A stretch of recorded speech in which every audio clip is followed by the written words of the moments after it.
കേരളത്തെ നടുക്കിയ ഏറ്റവും നിഷ്ഠൂരമായ ക്രൂരകൃത്യമായിരുന്നു സൗമ്യ വധക്കേസ്. ഓടിക്കൊണ്ടിരുന്ന ട്രെയിനിൽ നിന്ന് വീണ് ചോര വാർന്ന് അബോധാവസ്ഥയിലായ പെൺകുട്ടിയെ പ്രതി ഗോവിന്ദചാമി ക്രൂരപീഡനത്തിന് ഇരയാക്കുകയായിരുന്നു. സൗമ്യ വധക്കേസിന്റെ നാൾവഴികളിലേക്ക്. 2011 ഫെബ്രുവരി 1 കൊച്ചി ഷൊർണൂർ പാസഞ്ചർ തീവണ്ടിയിൽ സഞ്ചരിക്കുകയായിരുന്ന കൊച്ചിയിലെ സ്വകാര്യ സ്ഥാപനത്തിലെ ജീവനക്കാരി സൗമ്യ ക്രൂരപീഡനത്തിന് ഇരയായത്. തമിഴ്നാട് സ്വദേശിയായ ഗോവിന്ദചാമി സൗമ്യയെ ട്രെയിനിൽ നിന്നും പുറത്തേക്ക് തള്ളിയിട്ട് അതിക്രൂരമായ ബലാത്സംഗത്തിന് വിധേയയാക്കിയെന്നായിരുന്നു പോലീസ് കണ്ടെത്തൽ.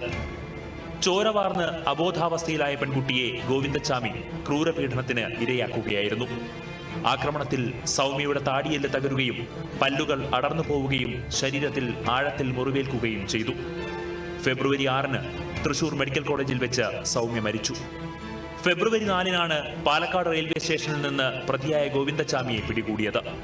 പോലീസ് ഗോവിന്ദചാമിയെ പിടികൂടുമ്പോൾ ചെറുത്തുനിൽപ്പിനായി സൗമ്യ മാന്തി മുറിച്ചതിന്റെ 27 പോറലുകൾ അയാളുടെ ശരീരത്തിലുണ്ടായിരുന്നു.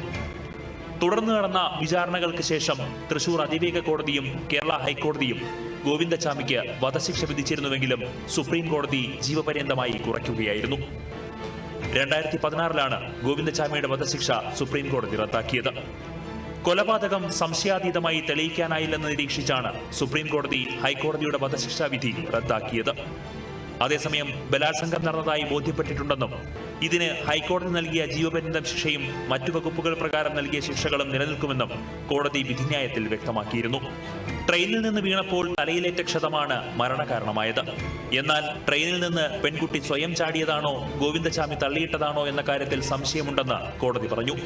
ഈ സാഹചര്യത്തിൽ സംശയത്തിന്റെ ആനുകൂല്യം നൽകിയാണ് കൊലപാതക കുറ്റവും അതിന് നൽകിയ വധശിക്ഷയും കോടതി ഒഴിവാക്കിയത്.